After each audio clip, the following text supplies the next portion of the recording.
दक्षिण भारत के मशहूर कलाकार विशाल ने एक आरोप लगाया है सीबीएफसी पर कि वहां पर भ्रष्टाचार होता है और उन्होंने सबूत के तौर पर सोशल मीडिया पर 2 अकाउंट का भी जिक्र किया है और कहा है कि कैसे उन्होंने 6.5 लाख रुपए की रिश्वत दी। इसको लेकर IFTDA जो संस्था है इसने सीबीआई जांच की मांग की है। हमारे साथ फिल्म इंडस्ट्री से जुड़े हुए फिल्म डायरेक्टर अशोक पंडित जी हैं जो कि IFTDA के अध्यक्ष भी हैं। सर, सबसे पहले तो ये आरोप एक्टर विशाल ने आरोप लगाया है कि 6.5 लाख रुपए उनको रिश्वत देने पड़े सर्टिफिकेशन के लिए। किस तरह से देखते हैं इसको? देखिए, ये आरोप बहुत गंभीर है और हमारी इंडस्ट्री के लिए काफ़ी सीरियस मामला है, काफ़ी सेंसिटिव मामला है ये। इसीलिए आज इफ्तिडा ने एक लेटर लिखी है अनुराग ठाकुर साहब को और प्रसून जोशी जी को कि इसकी सीबीआई इंक्वायरी होनी चाहिए। Indian motion picture producer association IMPPA ने भी एक चिट्ठी लिखी है अभी 10 मिनट पहले अनुराग ठाकुर जी को और प्रसून जोशी जी को कि इसकी एक सीबीआई लेवल की इंक्वायरी होनी चाहिए, क्योंकि ये एक्सटॉर्शन अगर है तो बहुत ही सीरियस मैटर है। और आज के टाइम पे जब सारा मटेरियल, सारा सिस्टम जो है सीबीएफसी का डिजिटाइज हो चुका है, सिस्टमैटिक हो चुका है, हर प्रोड्यूसर जो अपना स्टेटस देख सकता है अपने फ़ोन पर कि उसकी फिल्म कहाँ पहुंची है, स्क्रीनिंग कितने बजे है, कौन नहीं है, सिस्टमैटिक हो चुका है। और प्रसून जोशी जी ने इसके लिए बहुत मेहनत की है, बहुत काम किया है, गवर्नमेंट ने बहुत काम किया है इसको लेके।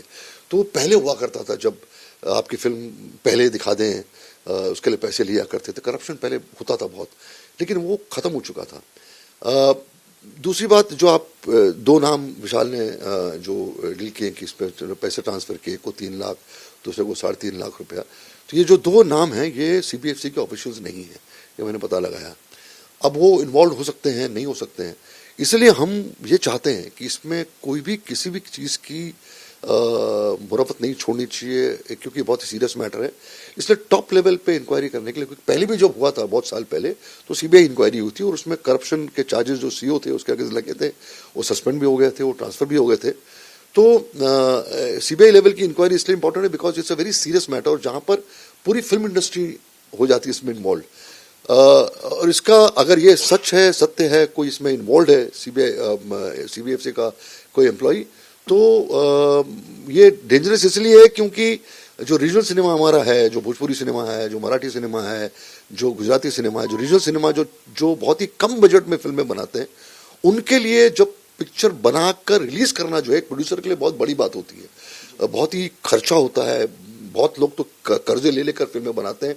उस टाइम पे अगर आपसे पैसे मांगे जाएं और कहा जाए कि आपको सर्टिफिकेट नहीं मिलेगी और आपकी फिल्म स्क्रीनिंग नहीं करेंगे हम जब तक आप 6 लाख रुपए नहीं दोगे, तो वो आदमी वैसे ही मर जाएगा, वो प्रोड्यूसर वैसे ही मर जाएगा।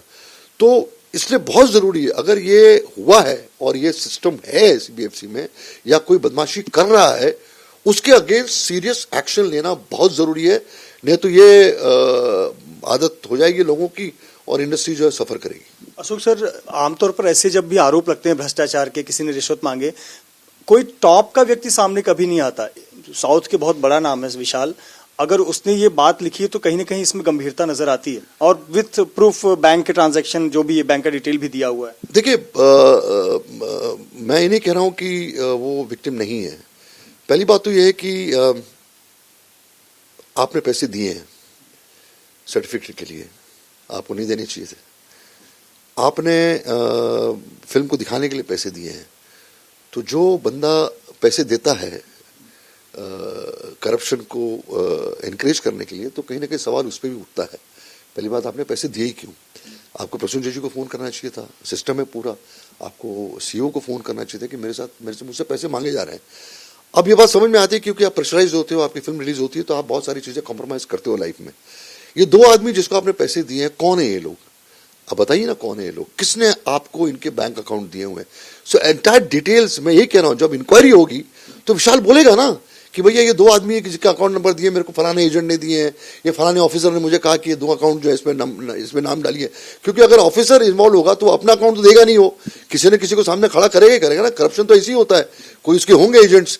तो डिटेलिंग हमारे सामने, लोगों के सामने तब आएगी जब इसकी इंक्वायरी होगी ना, जब लोग उठाए जाएंगे तो वो अपना बोल देंगे कि किसने हमसे पैसे मांगे, किसने पैसे नहीं मांगे हमसे, और कौन क्यों कोई पैसे मांग रहा है। सर, आप भी इंडस्ट्री से जुड़े हुए हैं, आप भी प्रोड्यूसर डायरेक्टर हैं, बहुत सारी फिल्मों के लिए आप भी बहुत भागदौड़ करते हैं सर्टिफिकेशन के लिए। कभी आप आपका पर्सनल ऐसा एक्सपीरियंस हुआ है कि आपकी फिल्म को रोका जाए आखिरी समय तक और इस प्रकार से प्रेशराइज किया जाए कि करप्शन हो, पैसे के लेन देन हो? नहीं, देखिए ऐसा नहीं होता है। अभी सिस्टम मैं कह रहा हूँ आपसे बदल चुका है।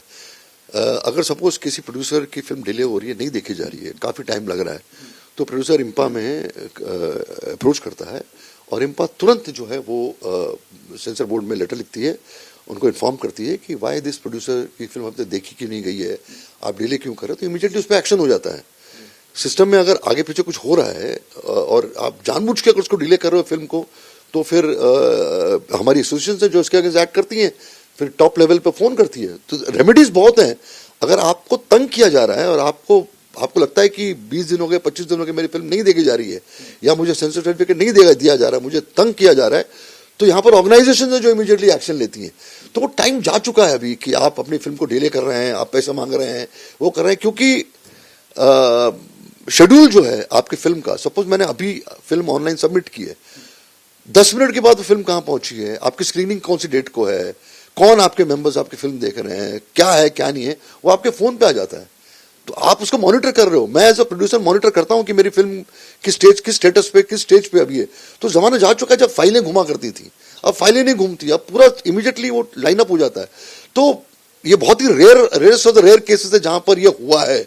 इसलिए मैं कह रहा हूं कि इतनी मेहनत करने के बाद, इतना मॉडर्नाइज करने के बाद सिस्टम को, अगर अभी भी ये कैंसर है तो इसका ऑपरेशन करना बहुत जरूरी है। एक मेरा आखिरी सवाल, आपने जो पत्र लिखा है इसकी सीबीआई जांच की मांग की है, जबकि मुंबई, महाराष्ट्र में भी सक्षम एजेंसियां हैं जो इसकी जांच कर सकती हैं। क्या आपके मन में संदेह है कि इस अगर कथित तौर पर ये भ्रष्टाचार है तो इसका दायरा बहुत बड़ा होगा, इसलिए सीबीआई जांच में आप मांग रहे हैं, या फिर मुंबई पुलिस एजेंसियों पे यहाँ पे आपको भरोसा नहीं? देखिए, सीबीएफसी जो है वो सेंटर के अंडर आता है, इसे इन्फॉर्मेशन ब्रॉडकास्टिंग मिनिस्ट्री के आता है, स्टेट का ऐसे को लेने देना नहीं है।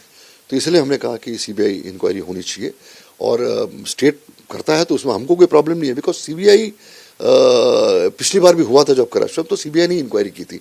और फेथ, विश्वास की बात है, क्योंकि सेंट्रल एजेंसी होगी, इसमें state government I&B ministry, CBFC doesn't come under state government, ये सेंटर के अंडर आता है। इसलिए हमने कहा कि सीबीएफसी की इंक्वायरी अगर करनी है ऑफिसर्स के, तो सीबीआई को करना चाहिए। अदरवाइज ऐसा नहीं है कि लोकल पुलिस पे फेथ नहीं है, ये नहीं है, ऐसा नहीं है। Because CBFC it comes under central agency, central government, इसलिए हमने कहा सीबीआई करनी चाहिए। बहुत शुक्रिया सर हमसे बात करने के लिए। अशोक पंडित जी, जिनका कहना है कि बेहद गंभीरता से इस मुद्दे को लेना चाहिए, क्योंकि यदि इसका हल नहीं निकलता तो इसका खामियाजा छोटे प्रोड्यूसर, डायरेक्टर जो रीजनल फिल्म्स बनाते हैं उन्हें ज्यादा भुगतना पड़ सकता है। कैमरामैन योगेंद्र गुप्ता के साथ मृत्युंजय सिंह, एबीपी न्यूज, मुंबई।